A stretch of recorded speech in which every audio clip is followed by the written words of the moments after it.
Market లో invest చేసి మీ డబ్బులు డబుల్ చేసుకోవాలనుకుంటున్నారా? సుందరరామిరెడ్డి గారి లైవ్ సెమినార్ కి అటెండ్ అవ్వండి.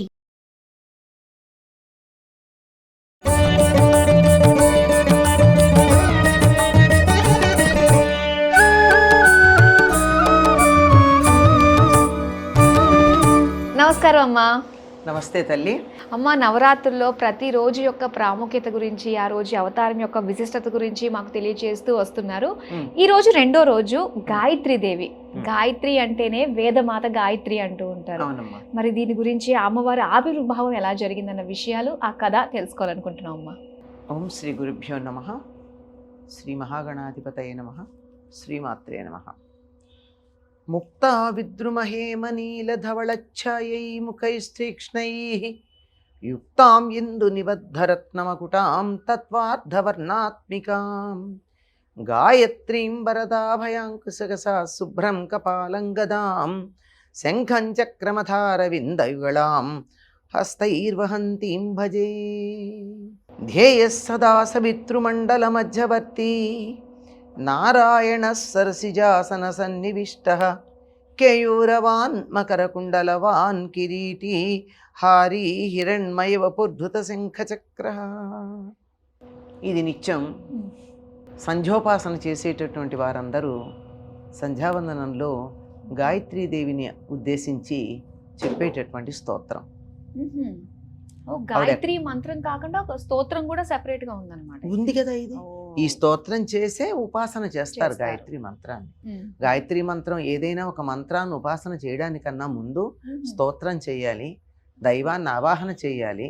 ఇంకా కొన్నింటికైతే ముద్రలు మొదలైనటువంటివన్నీ ఉంటాయి, అంగన్యాస కరన్యాసాలు ఉంటాయి. ఇవన్నీ ఉన్నాక మాత్రమే మంత్రాన్ని అనుష్ఠానం చేయడానికి వీలవుతుందమ్మా. అంత ఉంటుంది. మంత్రం అంటే అలా ఉండేటటువంటిది కాదు. కనుక ఆ విధంగా గాయత్రి మంత్రాన్ని ఉపాసన చేసేటటువంటి వారందరూ స్తుతించేటటువంటి గాయత్రి. ధ్యేయ సదా సవితృమండల మధ్యవర్తి, ఎల్లప్పుడూ కూడా సూర్యమండల మధ్యలో ఉండేటటువంటిది ఆవిడ. అంటే మనందరికీ ప్రాణదాత్రి, జీవదాత్రి అయినటువంటి తల్లి గాయత్రీదేవి. ఈవిడ్ని గాతారం త్రాయతి ఇది గాయత్రి అన్నారు. పాడేటటువంటి వాళ్ళని రక్షిస్తుంది. ఎవరు పాడేవాళ్ళు, ఏం పాడేవాళ్ళు అంటే మనం నిరంతరం ఒక గాయత్రి మంత్రాన్ని పాడుతూనే ఉంటాం.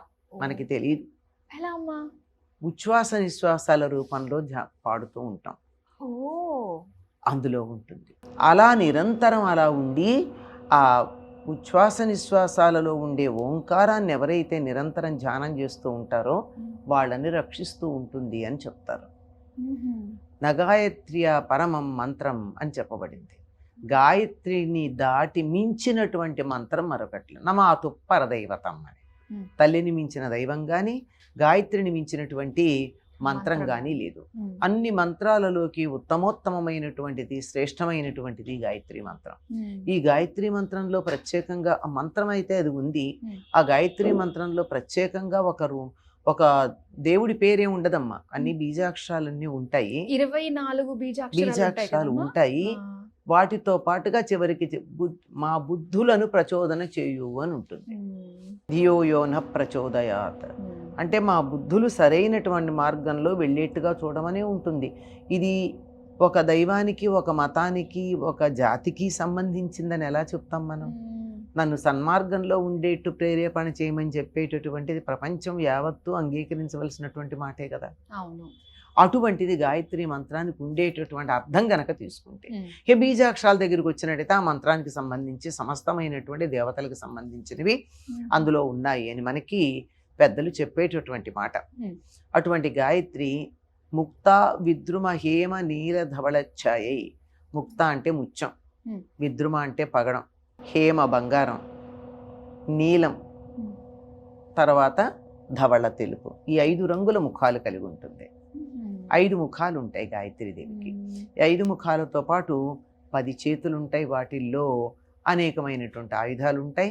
2 చేతుల్లో పద్మాలు ఉంటాయి. శంఖము, చక్రము, గద మొదలైనటువంటి కశ అంటే చరణాకోలు, ఇలాంటివి, అంకుశము, ఇవన్నీ అమ్మవారి యొక్క ఆయుధాలు. వీటన్నిటి యొక్క ప్రయోజనం కూడా ప్రత్యేకంగా ఉంది. ఆయుధాలన్నిటి యొక్క ప్రయోజనం చాలా విస్తృతంగా ఉన్నది. దీంతో పాటుగా ఆవిడ బుద్ధులను ప్రచోదన చేస్తుంది. తర్వాత ఆభరణాలు కూడా ఉన్నాయి. కేయూరాలు, అంగదాలు, కిరీటం. ఆ కిరీటంలో చంద్రవంక ఉంటుంది. ఇందుని బద్ధరత్నమకుటాం అని చంద్రుడితో చక్కగా కూర్చబడినటువంటి మంచి రత్నాలతో చేసినటువంటి మకుటం కలిగినటువంటి తల్లి. అటువంటి ఈ తల్లిని ఎవరైతే ధ్యానం చేస్తారో వారికి మంచి బుద్ధి ఉంటుంది. బుద్ధి అంటే మనకున్నటువంటి పరిజ్ఞానం ఏదైతే ఉందో, మనం సంపాదించినటువంటి అనేక విషయాల సేకరణ ఏదైతే ఉందో దానిలో మనకు ఉపయోగపడేది ఏమిటి అన్న దాన్ని విడదీసి చెప్పగలిగినటువంటి నేర్పరితనం. ఇది పనికొస్తుంది, ఇది పనికిరాదు అని చెప్పే ఉంటాయి కదా, అలాంటి వాటన్నిటినీ చెప్పగలిగినటువంటి నేర్పరితనం అక్కడ లభ్యమవుతుంది. అటువంటి తల్లి గాయత్రి. ఈవిని వేదమాత అంటారు. వేదాధ్యయనం చేయడానికి కూడా గాయత్రి మంత్రం ఉపాసన ఉంటే తప్ప వేదాధ్యయనం చేయడానికి అవకాశం కూడా ఉండదు. ఎవరైతే గాయత్రిని ఉపాసన చేస్తారో వారికి అన్ని రకాలైనటువంటి విద్యలు వస్తాయి. అందులో వేద విద్య కూడా సులభంగా వస్తుంది. సమస్తమైనటువంటి జ్ఞానము తనలో నిక్షిప్తం చేసుకున్నటువంటిది వేదం. ఇప్పుడు మీరు ఏదైనా ఒక విషయం చెప్పండి, ఆ విషయం అంతా కూడా వేదంలో ఉంది మనకి. అంటే దానికి అర్థం తెలుసుకోవడం, చెప్పడం చేతకాకపోవడం వల్ల దూరంగా ఉంటున్నామే కానీ గనక అర్థం తెలుసుకున్నట్టయితే, వేదాలకు అర్థం తెలిసిన వాళ్ళు ఎంతమంది? పట్టుమని చదవడానికే చాలా కాలం పడుతోంది, స్వరాలు తేడా లేకుండా. దానికి అర్థం తెలిసినటువంటి వాళ్ళు ఎక్కడో అందులో అందరికీ అన్నీ తెలియవు. అంటే చదివిన వాళ్ళందరికీ అర్థం తెలుస్తుందని లేదంటారా? లేదమ్మా, ఊరికే పైన ఎక్కడ విడదీయాలో వరకే మాత్రమే వస్తుంది. పూర్తిగా దానికి వేదానికి ఒక మంత్రం ఉందంటే ఒక మంత్రానికి అర్థం కొన్ని రోజుల పాటు చెప్పుకుంటే కానీ పూర్తిగా రాదు. అన్ని విశేషాలు ఉంటాయి. అట్లాంటివన్నీ పూర్తిగా తెలిసిన వాళ్ళు ఎవరు ఉంటారు? ఒక్కొక్కళ్ళు ఒక్కొక్క వేదంలో ఒక్కొక్క శాఖలో ప్రావీణ్యం సంపాదించుకుంటారు అంతే. సమగ్రంగా అందరికీ రావడం అన్నది చాలా కష్టం. ఎక్కడో మేధావులు, వ్యాస మహర్షి లాంటి వాడికి అవకాశం ఉందేమో, సామాన్యులకు కాదు. అటువంటి వేదమునకు తల్లి అయినటువంటిది గాయత్రీదేవి. గాయత్రి.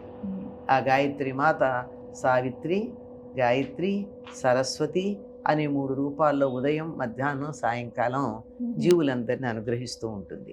గాయత్రి మంత్రానికి త్రిపద షట్కుక్షి అని చెప్తారు. అంటే 3 పాదాలే ఉంటాయి. ఒక్కొక్క పాదంలో 6 అక్షరాలు ఉంటాయి. ఇది 24 అక్షరాలతోనే ఉంటుంది. కానీ సన్యాసులు చదివేటటువంటి గాయత్రికి 36 అక్షరాలు ఉంటాయి. వాళ్ళు ఉదయ సంధ్య, మధ్యాహ్న సంధ్య, సాయం సంధ్య, ఈ 3 కదా మానవులు మనం చేసేది. మా గృహస్థులు, సన్యాసులైతే రాత్రిపూట ఉండేటటువంటి నిశీధి సంధ్య, అర్ధరాత్రిలో ఉండే సంధ్యాకాలంలో కూడా జపం చేస్తారు. అట్లా అయితేనే వాళ్ళు సన్యాసులు అవుతారు. వాళ్ళు ఈ 32 అక్షరాలు ఉన్నటువంటి గాయత్రిని చదువుతారు. అందుకే తర్పణాలు గాయత్రి సూర్యుడికి ఇచ్చేప్పుడు 4 ఇస్తారు. గాయత్రీం తర్పయామి, సావిత్రీం తర్పయామి, సరస్వతీం తర్పయామి, నిమృజీం తర్పయామి అని చెప్పి 4 తర్పణాలు ఇస్తారు. గాయత్రికి ఇస్తున్నాం అంటే ఎవరికి ఇస్తున్నాం? సూర్యుడికి. ధ్యేయ సదా సవితృమండల మధ్యవర్తి అన్నారు కదా, సవితృమండల మధ్యంలో ఉంటుంది కదా, కనుక అక్కడ ఉండేటటువంటి దానికి తర్పణం ఇచ్చేటప్పుడు ఈ 4 పేర్లతోనూ ఇస్తాం. మనకి తర్పణం అయితే ఇస్తాం కానీ 3 పాదాలు ఉన్నటువంటి గాయత్రిని గృహస్థులైనటువంటి వాడు చెప్పుకుంటారు. అయితే ఏమో ఇప్పుడు గాయత్రి చాలా మంది చేస్తూ ఉంటారు కదా, ముఖ్యంగా ఆడవాళ్ళు గాయత్రి మంత్రాన్ని జపించకూడదు అంటారు. ఇది ఎంతవరకు నిజం మరి? అంటే ఒకప్పుడు స్త్రీలు కూడా యజ్ఞోపీతం ధరించేవారు, వారికి కూడా ఉపనయనం జరిగేది, వారు కూడా సంధ్యావందనం చేసేవారు. అయితే తర్వాతి కాలంలో అనేక కారణాలుగా అది స్త్రీలకి దూరం అయిపోయింది. ప్రాచీన గ్రంథాలు చదివినట్టయితే మనకి తెలుస్తూ ఉంటుంది అట్లా చేస్తారని. అయితే ఈ సంధ్యావందనం చేసేటటువంటి సమయంలో అంతులేనటువంటి శక్తి శరీరంలో ప్రవేశిస్తుంది సౌరమండలం నుంచి. ఆ శక్తిని స్త్రీలు అన్ని సమయాల్లోనూ తట్టుకోలేరు. ప్రత్యేకంగా కొన్ని సమయాలు ఉంటాయి కదమ్మా ప్రతి నెల, అటువంటి సమయంలో తట్టుకోలేరు. కనుక అప్పుడు మానేయాలి. అప్పుడు మానేసిన తర్వాత నుంచి 5 రోజుల తర్వాత చేసుకోవచ్చు. చేసుకునేవారు పూర్వకాలంలో. ఇప్పుడైతే అది కాలగర్భంలో కలిసిపోయింది. మళ్ళీ ఏ పీఠాధిపతులో పెద్దలు మొదలుపెట్టి అందరూ చేసుకోవచ్చు. వీరికి కూడా గాయత్రి చేసుకునే అధికారం ఉంది గనక సంధ్యావందనం చేయవచ్చు అని పెద్దలు చెప్పాల్సి ఉంది. అయితే న్యస్త గాయత్రి మాత్రం చేస్తాంగా, వ్యస్త గాయత్రి మాత్రం చేస్తాంగా. మనం న్యస్త కాదు వ్యస్త గాయత్రి చేస్తాం కదా. అంటే ఒక గాయత్రి మంత్రం ఒక్కటి చెప్తాం కదా మనం. అవును, ఎందుకు చెప్పాం? నివేదన పెడతాం కదా. నివేదన పెట్టేటప్పుడు గాయత్రి మంత్రం చెప్పే నివేదన పెడుతూ ఉంటాం. అంటే నోటితో అంటూనే ఉన్నాం, కాకపోతే దానికి ముందు చేయవలసిన అంగన్యాస కరన్యాసాధికాలు చెయ్యట్లేదు, అవన్నీ చెయ్యట్లా. కనుక స్త్రీలు ఇంతవరకు గాయత్రిని చెప్పవచ్చు, కానీ సంధ్యావందనం ఇంకా మనకు అధికారం ఏ పీఠాధిపతిలో పర్వాలేదు, కాలగర్భంలో కలిసిపోయింది, మళ్ళీ మొదలు పెడదామని చెప్పి మొదలు పెట్టవచ్చు. స్వామి దయానంద సరస్వతి మొదలైనటువంటి వాళ్ళు ప్రారంభం చేశారు ఆర్య సమాజంలో. స్త్రీలకు కూడా ఉపనయనం చేయడం, యజ్ఞోపవీతం వేయడం, తర్వాత వాళ్ళు కూడా గాయత్రి సంధ్యావందనం చేయడం అన్నది. కానీ అది ఎక్కువ కాలం కొనసాగలేదు. అంటే ఎక్కువ కాలం కానీ ఎక్కువ మందిలోకి వ్యాప్తి చెందల. ఇప్పటికీ ఆర్య సమాజంలో ఉన్న వాళ్ళు ఆడవాళ్ళకు కూడా యజ్ఞోపవీతం ఉంటుంది. అయితే జ్ఞానానికి, విద్యకి, వేదాలకి ప్రతీక మరి గాయత్రీదేవి అమ్మవారు. మరి ఈ రోజు అందరూ కూడా అమ్మవారిని ఏ విధంగా ఆరాధించుకుని అమ్మవారికి ఎలాంటి నైవేద్యాలు సమర్పిస్తే? అమ్మ ఇవన్నీ చక్కగా చెప్పాను కదా, అమ్మవారిని చక్కగా గాయత్రి పద్యయ సదా సవిత్రమండల మధ్యవర్తి అని ముక్తాబ్ద్రమహేమనెదొచ్చాయే ఇలాంటి స్తోత్రాలు చదువుకోవచ్చు. గాయత్రి స్థుతులు ఇంకా ఉన్నాయి, గాయత్రికి అష్టోత్తరం ఉంది, ఇవన్నీ చదువుకోవచ్చు. చక్కగా ఆమెకు కూడా అన్ని రకాల స్తోత్రాలు చేయొచ్చు. గాయత్రి అనేటటువంటిది లలితా సహస్రనామంలో అమ్మవారి నామం కూడా ఒకటి ఉంది కనుక లలిత చదువుకుంటే అందరు దేవతలు వచ్చినట్టే. కనుక ఆవిడని చక్కగా ఆరాధించుకోవచ్చు. అందరూ వ్యస్త గాయత్రి మంత్రాన్ని తప్పనిసరిగా చేసుకోవచ్చు, అందరూ చేసుకోవచ్చు. ఏ నైవేద్యం అన్నా అమ్మవారికి మనస్ఫూర్తిగా ఇవ్వండి అమ్మా.